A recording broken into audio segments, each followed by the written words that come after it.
Now then, and welcome back to another episode of Forever Stranded. Stranded with Nemsun. How are you today? Welcome back, welcome back, welcome back. There's been lots of great comments recently and in the past, and I've neglected to address some of them. The first comment I'd like to address today, even though this is the end of the week, not the beginning of the week, is this one. Just having... this was Duncan Webb. Thank you very much, Duncan. You've been giving me lots of little hits of clues and things to help me out just recently, and I do appreciate. It's been very good. I've got a few bits and pieces that you've shown me recently that I would like to do today, actually. I've got another one in there. I've got one there. I know I picked one up somewhere. Yeah, he said that I could put a farming station with a tree tap together with the trees to auto-farm these things. To auto-farm the rubber. Now, I didn't know that. I didn't know that you could put tree taps in there. I guess the industrial craft compatibility of it all is just very good. And it does seem to be doing this entire batch of trees. I presume that I could go a bit further out as well and do a batch a bit bigger. One thing I noticed from Walia when I was cutting trees down earlier was the trees with the purple and black design are the ones that give off sap or resin. And the ones with the rubber wood design are just rubber wood, and you can take them out. But I don't know at the moment whether this uses the tree tap and only checks the tree, the full tree. It seems to be doing all levels and all heights. But when I first set it up with what I had over here, I had chopped out the rubber wood trees that weren't rubber wood, or that weren't giving rubber, so that I could go around manually and pick up the rubber. But now this seems to be doing a very good job of collecting sticky resin for me, just by putting a tree tap and a bit of power to it. It does take a lot of power though. It does seem to eat power. It's using 40 RF per tick. It's using quite a lot of power for the little bit of resin that I'm using there. But I am using a lot of resin, so it is important, because at the minute I don't have another option. Like we mentioned in the last episode, the circuits that we use for applied energistics, these printed calculation circuits and all that, require the press. This inscriber calculation press for the that one, the inscriber engineering press for the engineering circuit, and the inscriber logic press for the logic circuit. But as you saw there, we can also make them with the advanced circuits from Industrial Craft 2, which require lots of rubber and copper to make, and then lots of other materials. So it's a lot cheaper to just get the press and do it that way, right? A lot cheaper. But at the minute, I've been doing it this way, which meant I needed a lot of rubber, and I suppose I'm going to need a lot of the rubber eventually anyway, so it's no real big hardship.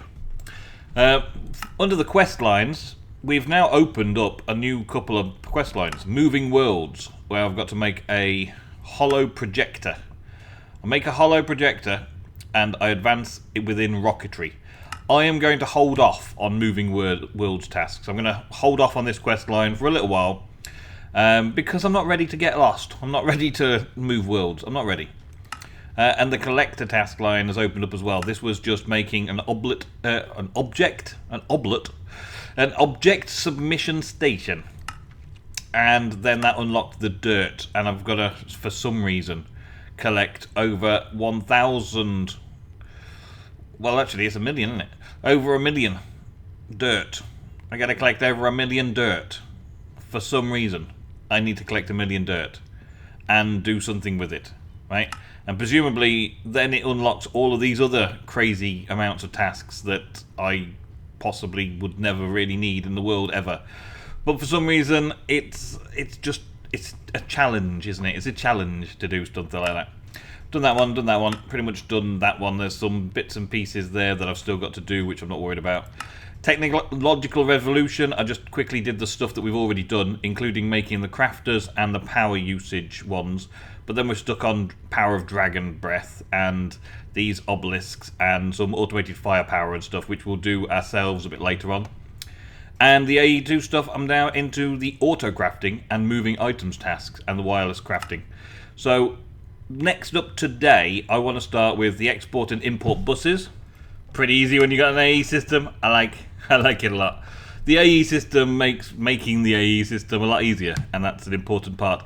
Normally, when I've done AE stuff before, I've always started by auto-crafting my AE stuff. Let's pick loot chests. I'm actually claiming loot chests now again. And the next one is molecular assembler. Okay, that's easy enough as well. Let's have a look at what we've got in loot chests. Because of completing all those quests, I've got a lot of loot chests to deal with here now as well. A lot of loot chests. Very nice. Let's put those in there because I want to keep them safe. Let's put those in there because I want to keep them safe. I also managed to get a name tag from the Captain's Cat. Captain Cat coughed up a name tag. So I'll be able to name the Captain's Cat soon enough. I won't name it soon enough, obviously. Oh, man, not good. I won't name the cat soon enough, obviously. I will name the cat. And it will be soon. TM. Boom. What do we got? Oh, really? I thought there was going to be some good stuff. What's that? Double compressed bones. Okay. Oh, some nice food. Really nice food. And a piece of mycelium, which I could make myself. And some beehives. Nice. Nice, nice, nice.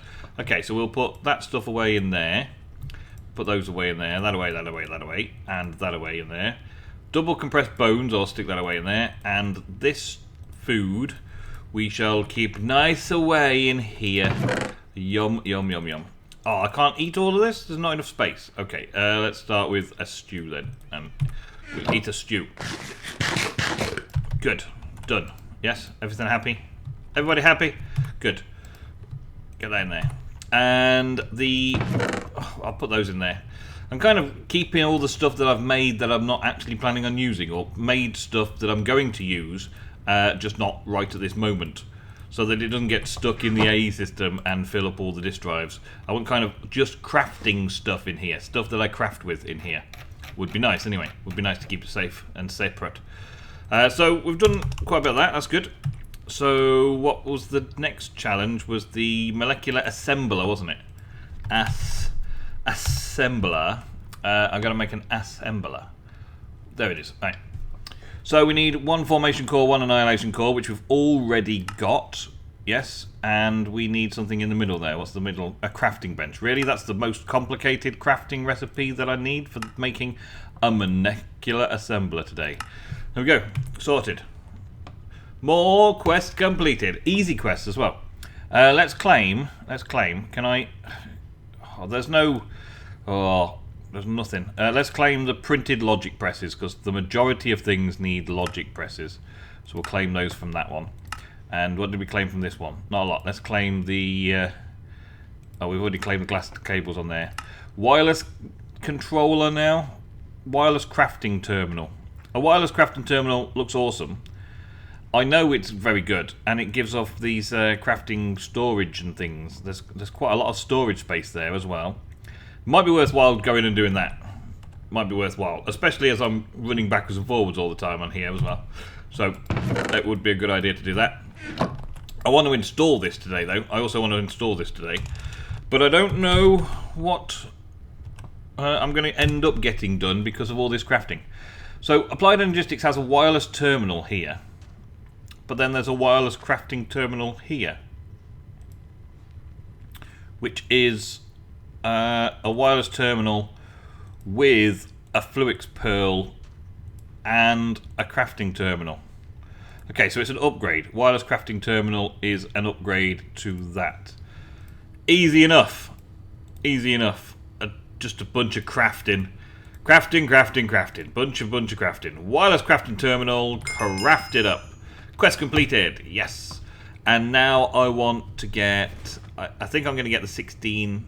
I get all of them? Oh, I get all of them. Nice. That was worth doing just for the reward. And that's all the AE quests completed now. So now I'm kind of free to do whatever I want. And I get a sag mill, a mob spawner, and a vacuum chest again. Another legendary one of those, that's good. And again, two legendary rewards are the same. Oh my days. Okay, so double sag mill, that puts me up to 4 sag mills I've achieved now. The double mod farm, that puts me up to 3 of them mob farms. And some vacuum chests, that puts me up to 3 vacuum chests. Nice. Nice. And we got a 16k crafting storage, another 16k storage cell. Do I want to put that in there? I don't know yet. No, I want to keep that. I want to save that as a nice, pure, clean one ready for foodstuffs. In a chest. That'll probably do nicely. Yes. Okay, so I think I've pretty much got access to everything I could possibly want. Okay, so let me show you where we're working today, and then I will start working on it, and we'll take another look at it when I'm done. Alright, so over at Futuristic Farm, I've set up a little generator in the garden. Why are you two? Get off there. Do not be climbing up on top of those things. Stay out of it. Little generator. It's a culinary generator, recently used in the Qantas server mod pack stuff, and it generates a decent amount of power. A decent amount of power off, not very much, which is good. Now, obviously, I get auto farms over here, and they create lots and lots and lots of food products which could be burnt off in culinary generators to power things, right? So I'm kind of being economical, ergonomical, and hydromatic. Grease lightning, something, something like that. I'm trying to get it all so that we're kind of self-contained, and I'm getting rid of anything excess. And if I don't need it, then it's voided off, or I just turn them off and don't do it. So I want a few different things that I need to sort out. One of them is having this little thing here going on. So the culinary generator is needing something to give it food. So I'm going to feed the culinary generator down here. And that's going to generate power, which I'm going to take from down here and use underneath here to do whatever other AE stuff we're going to need. Okay, so I want to build an AE system down here in the space under the floor. And I want access terminals up here, and I also want some kind of auto crafting in this area as well, and also some kind of ender chest, so that the ender chest can go from inside there where I come across to craft all the food up. I want to do it so that I can go on to the next bit as well and see what we've got. I want to be able to do the cooking and crafting stuff, put it into an ender chest, and then wherever I am with the ender chest, I can tap my lunchbox on it, and I want to put the ender chest in here, and get rid of everything else and put it in the futuristic house. There's a lot of carrying stuff backwards and forwards, a lot of figuring out the mechanics of everything crafting wise and setting up right. I've got item conduits. I can use ME cable in item conduits. Let me see if I can make it in here actually. Conduit, ME conduit, here we go. ME conduit is just flux crystals and conduct binders and all that kind of stuff. Easy enough to sort out. What's the difference there? The pure ones make 1 and the not so pure ones make 2. How's that good? The pure ones you grow and makes 1. The Fluix ones you throw 3 items into a pot and you... okay, fine. You take the dust of one of those and you turn it into a couple of crystals. Okay, I see. We'll see why it's worth 2 anyway. Alright, so then we get this, and then we can use the ME system through these cables as well. Now the ME system basically does what it needs to do for moving this stuff around, but we can make it a little bit of both, maybe. This is now my rustic kitchen. In order to tie the multi-block structure together, that is, this cooking with blockhead stuff, right? There's not a lot available at the minute, but looks can be deceiving right now, okay? So, in order to get all this connected throughout, I've gone with having this cooking for blockhead tool rack all the way around here. All right, and as you can see, I'm just putting random things on the tool rack that might look like they should be in a rustic kitchen. Just random things, like a pufferfish, of course. Who hasn't got a pufferfish drying on hanging up in a rack around the house? Bit of leathers and a bit of things like that we're going to be doing. That old shuriken thing that I'm not using anymore, may as well dump it up there out the way. Odd bits and pieces, right? And then the racks are then joined with spice racks coming down walls to connect to things. So this should be connecting to quite a lot of different stuff in here, because it's got the whole connection all the way around there. The whole room's connected that way and down into the different sections. In theory, yeah. In theory, that's all working right. Now, at the moment, I don't have a lot of stuff in here. right? But you can see from here that I can do baked potatoes, and I assure you the only place I've got potatoes at the minute is right over here, and to bake them they need to go in the oven. Oh, there's a cooked clam. Let's put the cooked clam away in there. Now, is the cooked clam available in here? No. Okay. I can cook a crayfish. Cook a crayfish. Alright, and that'll take the crayfish out of here and put it into there. Yes, perfect. So everything's working fine, everything's connected up, and it doesn't look too bad, doesn't it? Doesn't look too bad. As we go, we will add more clutter. That's what it needs, just clutter around the outside. It needs bits and pieces. I don't know, plant pots and stuff. Put a plant pot on top of there and things like that. Just odd little extra pieces that can make the place look lived in. And maybe put a rug down on the floor here so I can have some glowstone instead of torches in here. Yeah, that'd be good. That's a good idea, actually. I'll do that soon. But what have I got as a setup around here? Right, well, the input chest. The chest that we get from the farms. So all of these farms over here is connected to an input chest. So everything that comes in from here and from the fishing farm or the fishery, which I'm probably going to bring over to here soon enough and put underneath somewhere. The fishery all comes into this ender chest. So this ender chest is the receiving end or the output of all the farms. And let me take some of this item conduit. And if I go downstairs, what I'm doing is I'm taking that from there. This is the be-all and end-all of my plan anyway. We'll have it always active on extract on green. Okay? And then we'll bring it down across here. And then we'll start inputting into all these various things from the underside. So we'll have inputs. What was that? That was the sink. I don't think I need to input onto the sink. We can have an input there though. Okay, that one.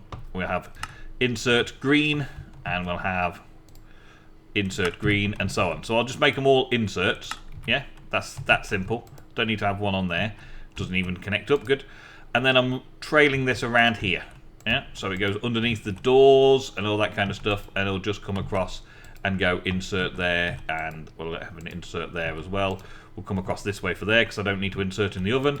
We'll come across here, and then I'll have an insert into that one, and an insert. I've actually got a presser there, so I'll have an insert into the presser, and an insert into there, and then come around this way.